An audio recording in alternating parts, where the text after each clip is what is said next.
Tiffany, I'm extremely disappointed in you. Welcome to Watch Mojo, and today we're counting down our picks for the top 20 times reality TV went too far. I hate myself for what I'm doing to Melissa, and it doesn't matter anything at this moment. Nothing else matters right now. For this list, we're looking at the most outrageous unscripted programming moments that cross the proverbial line. Are you a reality show fan? Let us know your thoughts about these moments in the comments below. Number 20. Stephen Williams slaps Irene McGee, The Real World. Long before the debacle between Will Smith and Chris Rock at the 2022 Oscars, there was one slap that was on the tip of everyone's tongue. Back in 1998, Stephen Williams and Irene McGee were contestants on the 7th season of MTV's The Real World. Right, you gotta go back and get your sanity from where you left it. You're right, Stephen. The two had a fraught relationship, which culminated in this infamous moment. After McGee quit the show for health reasons, she had one last conversation with Williams, in which she outed him as gay. In response, Williams ran after the car taking her home, opened the door, and struck her in the face. What are you thinking right here, right there? What are you thinking? What are you gonna do? Oh, the door's open. Surprisingly, Williams was allowed to remain on the show on the grounds that he take an anger management course. Number 19, the head shaving incident, Top Chef. Reality shows can be a bit of a pressure cooker, and that is even more the case in a culinary competition. Near the end of the 2nd season of Top Chef, the remaining contestants wind down by getting drunk and spontaneously deciding to shave their heads. It all seems like good fun, until one of the chefs, Cliff, tries to force Marcel to do the same. Cliff wrestles Marcel out of bed, and none of the other cast members does anything to stop the assault. Seeing as how it is our last elimination challenge, I thought it would be a good idea to try to shave Marcel's head. And from there, things just basically got a little out of hand. Luckily, Marcel is able to break free and ends up sleeping on the bathroom floor. The heated situation results in Cliff getting disqualified from the season. Marcel, on the other hand, went on to finish in 2nd place. Congratulations. You are Top Chef. Number 18. Producers falsely claim the contestants are dying. Superstar USA. American Idol has entertained audiences for years and turned many regular people into successful recording artists. At the height of its popularity in 2004, TV producers got the brilliant idea to create a spoof in search of the nation's worst singers. Our show, it's not enough for singers to be bad. They have to believe they're great. However, they never let the contestants know this. Unsuspecting individuals performed for judges, who turned down the good singers and hyped up the terrible ones. In order to sell the premise to the live audience, producers lied that the bad singers were terminally ill people fulfilling their dying wish. The LA Times erroneously reported that it was a Make-A-Wish Foundation project, which led the show's producers to come clean about their false claim and apologize to the organization. Briggs, what do you say to people who think the show is cruel and offensive? I'd have to say, you. Number 17. Chris Williams' controversial behavior. Married at First Sight. Lifetime's Married at First Sight brings together random people who, just as the title suggests, get wedded on their first meeting. They live together for 8 weeks before deciding if they want a divorce or stay married. One of the most notorious participants was Season 12's Chris Williams, who got married to Paige Banks. Right off the bat, Williams' behavior generated controversy. This relationship no longer serves me. I don't harbor any ill feelings towards you either. I just met you. And you're beautiful, by the way. You are too. He apparently pressured Banks into having sex early on, claiming that it would make him more attracted to her. He also repeatedly brought up his ex-fiancée, whose pregnancy he found out about during their honeymoon, and even arranged a meeting between the two women. Thankfully, Banks read the writing on the wall and chose to divorce Williams on decision day. I'm sorry, y'all. This is too much. Number 16. Teresa Giudice flips a table in anger. The Real Housewives of New Jersey. There have been many heated confrontations on The Real Housewives of New Jersey since it premiered in 2009, but arguably none has gone as far as this unforgettable altercation from the Season 1 finale. During a dinner party hosted by Teresa Giudice, Danielle Staub brought up the salacious book Cop Without a Badge and the rumors involving her. This led to a heated moment that culminated in Giudice angrily flipping over the restaurant table in front of all the families and their children.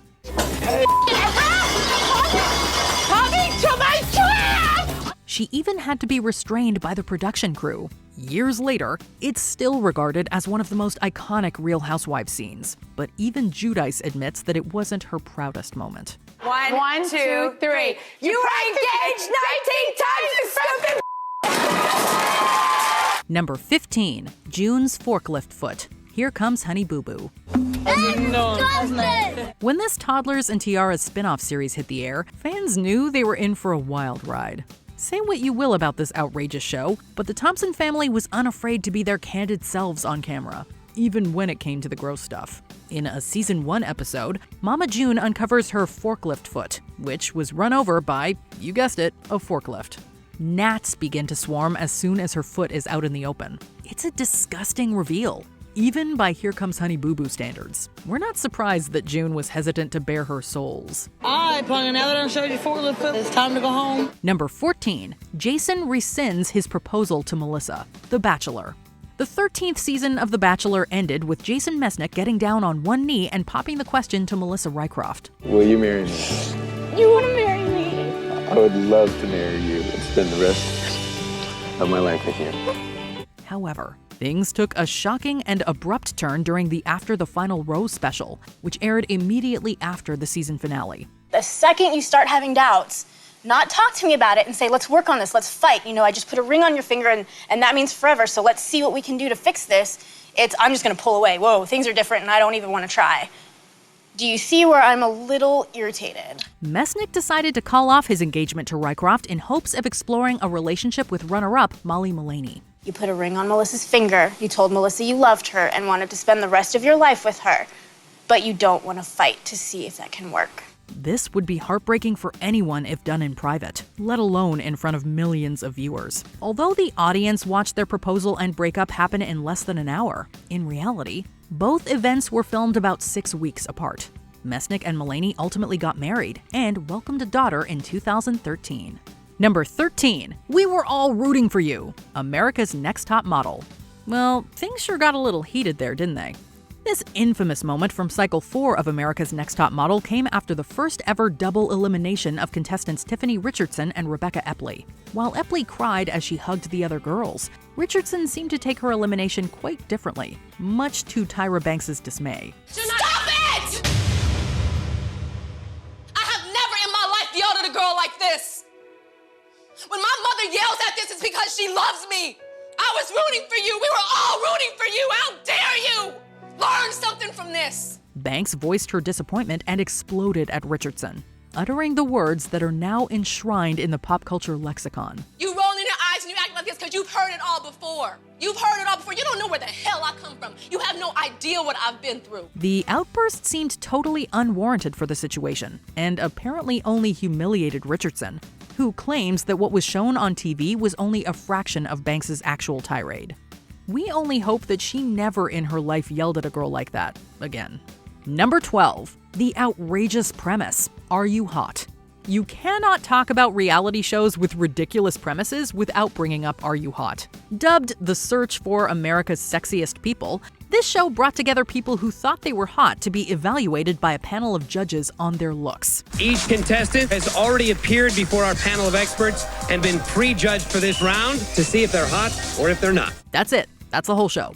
It is mind-boggling that at some point in the production pipeline, nobody stopped to think, we probably shouldn't go ahead with this. Judges would rate contestants based on their appearance and then leave it up to the viewers at home to vote for their favorites. Thankfully, the dreadful series only lasted one 6-episode season before it was deemed not sexy by ABC and canceled. I don't want to cry on this TV, but it's all right. I'm fine. I know I'm hot. Number 11. Producers fail to properly vet contestants. Megan Wants a Millionaire. In 2009, Megan Hauserman of Rock of Love fame got her own reality show, which featured supposedly rich single men vying to make her their trophy wife. Just 3 episodes into the season, however, Megan Wants a Millionaire was canceled after it was revealed that one of the contestants, Ryan Jenkins, was the prime suspect in a murder investigation. Apparently, shortly after filming Megan Wants a Millionaire, Jenkins got married to Jasmine Fiore, a model whose life he ultimately ended. Megan is definitely into me, and I'm definitely into her. And I'm definitely not going home tonight. Before he could be apprehended, Jenkins fled to Canada, where he took his own life. Police this morning are looking into whether her ex-husband, TV star Ryan Jenkins, acted alone. They're checking to see if he had help disposing of her body and if he had help escaping to Canada. The network subsequently came under fire for failing to properly vet the contestant who, it turned out, already had a history of crimes against women. Ryan, please come here. Excuse me, guys. It's good of you to choose me first. This card is for you. Thank you. Your credit is good with me. The guys are super jealous of me at this point. I got called up first, so I'm golden. Number 10, the defecation incident. Flavor of Love. The second season of VH1's Flavor of Love gets off to a pretty foul start. After the first set of girls are sent packing, Flav notices a terrible smell emanating from the room. After we do the toast, I was like, what is that? The smell in my crib, yo. It is quickly revealed that one of the remaining contestants, Something, had relieved herself right in the open. While we never see this actually happen, Something claims that she just couldn't hold it in any longer and had to do the needful while the elimination ceremony went on. She had reportedly informed the production crew that she needed to use the bathroom, but because they had to finish filming the elimination, she wasn't allowed to go. I take this deep breath and what is that smell? Number 9, the death of Captain Phil Harris, Deadliest Catch. Premiering on the Discovery Channel in 2005, Deadliest Catch focused on a group of crab fishermen in Alaska navigating their dangerous jobs on deck. One of the most beloved captains on the show was Phil Harris, who had devoted his entire life to the grueling profession. Harris had had a few health challenges shown on the series, all of which led up to the season 6 episode in which he suffered a stroke. He was airlifted to a hospital where he underwent surgery and showed signs of recovery, only to pass away several days later. This entire process was put on display on the reality show, which for some may have felt too personal and exploitative on the part of the network. Number 8, The Louds Split Up, An American Family. Regarded as one of the first examples of reality TV, An American Family polarized audiences when it premiered in 1973. I can't understand people that have drive. I can't understand people that go places. I can't understand people that feel the need to go to college. The show followed the lives of the Louds, a middle-class California family, and drew over 10 million viewers every week. One of the most shocking moments on the series was when mother of the home, Pat, asked her husband Bill for a divorce on air. Your father is all involved somewhere else, and there isn't somebody you can run to when you need help. Then what are you going to do? She also asked Bill to leave the house and handed him her lawyer's contact details on the way out. While this may seem ordinary now, back in 1973, it was virtually unheard of for a TV program. An American Family went arguably the furthest such a show could have gone, and essentially birthed the reality TV genre. Number 7, Patient's death aired without family permission, New York Med. In April 2011, 83-year-old Korean War veteran Mark Chanko was hit by a garbage truck and eventually succumbed to his injuries at the hospital. Chanko's final moments were filmed as part of the ABC docuseries New York Med and aired on its first season in August 2012. There was just one problem. Neither Chanko nor any of his family members had given the documentary crew permission to film his death and air it on the show. Watched him die before my eyes, without so much as a heads up from the show saying this episode will be broadcast at such and such a time. Chanko's widow, Anita, watched her husband utter his final words for the first time on a TV screen alongside millions of other viewers. While the doctor was telling us of our husband's death, he was mic'd, and that was filmed. She filed a lawsuit against ABC and the hospital and had the segment in question removed by the network. Number 6, producers pay members of a hate group, Escaping the KKK, a documentary series exposing hate in America. If the KKK had a target, it would be me. Although this documentary series never made it to air, it generated a lot of controversy after it was announced. Originally titled Generation KKK, the series was reportedly about members of the infamous hate group trying to break away. Amid the backlash the series' announcement faced, A&E changed the title to Escaping the KKK and partnered with the Anti-Defamation League and Color of Change to provide additional context for the series. However, less than 3 weeks before its intended premiere, it was revealed that third-party producers went against A&E's policies by paying participants for access. As a result, the network decided to cancel the series, pulling it from its scheduled programming. Number 5, Kutcher punks Timberlake. Punked. Back before Ashton Kutcher was a husband and father, he was a young celebrity hosting a show about pranking his friends. These pranks ranged from the outlandish to downright hilarious, and were all on our favorite celebrities. But in one instance, he definitely went a little too hard on his pal Justin Timberlake. In this featured prank, fake IRS agents are called to Justin Timberlake's Hollywood home to repossess all of his belongings. This happens all the time to good people. This cruel joke ended with Timberlake in tears and frantically making phone calls. We're all for a little fun and games here at WatchMojo, but taking somebody's dogs seems a little harsh. Nothing in it! Number 4. Jeff bites off lizard's head, naked and afraid. In this dramatic fight to the death, survivalist Jeff Zausch took out his built-up hunger on unsuspecting prey. After hours of hunting for a tiny lizard in the heat of Madagascar, Zausch finally captures the little rascal, and in a truly Ozzy Osbourne-esque display, bites off its head.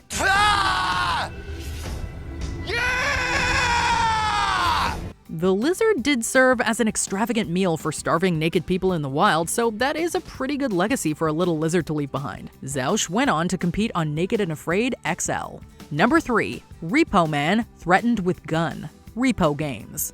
Repo Games was a short-lived reality show that featured real-life individuals whose cars were repossessed, but who were then given a chance to win them back through a game of trivia. One of the more dangerous entries on our list, in this episode, a man becomes so aggravated that he pulls a gun on Tom DeTone. Now, this host had faced some seriously difficult situations before, but having a gun pointed straight at your face takes the cake. DeTone later stated that his whole life flashed before him, but luckily, security was on the scene and quick to defuse the tension. Number 2. Children dressed wildly inappropriately. Toddlers and tiaras. Some parents would do anything in their power to keep their young ones from growing up too fast, but this concept seems fairly impossible in the world of toddler pageantry. How do you vogue? One of the most shocking examples came in this show when a child came out in Madonna's infamous cone bra. That incident can only be beat by the mother who thought an appropriate outfit was one similar to the one Julia Roberts wore when she played a sex worker in Pretty Woman. Both incidents were met with outrage from audience members and judges alike. Outfits like that gives us a bad rap. Before we continue, be sure to subscribe to our channel and ring the bell to get notified about our latest videos. You have the option to be notified for occasional videos or all of them. If you're on your phone, make sure you go into your settings and switch on notifications. Number 1. Snooki Sucker Punched, Jersey Shore. In the first season of this notorious show, things rapidly got a little much and physical. During a night of inebriation, Snooki got into an altercation with a man who swiftly sucker punched her in the face. So why do you pay for this? The infamous meatball of New Jersey could sometimes be hard to get along with due to her outgoing personality and drunken antics. But this hit came way out of nowhere. Thankfully, Snooki was not severely hurt, and the man was arrested.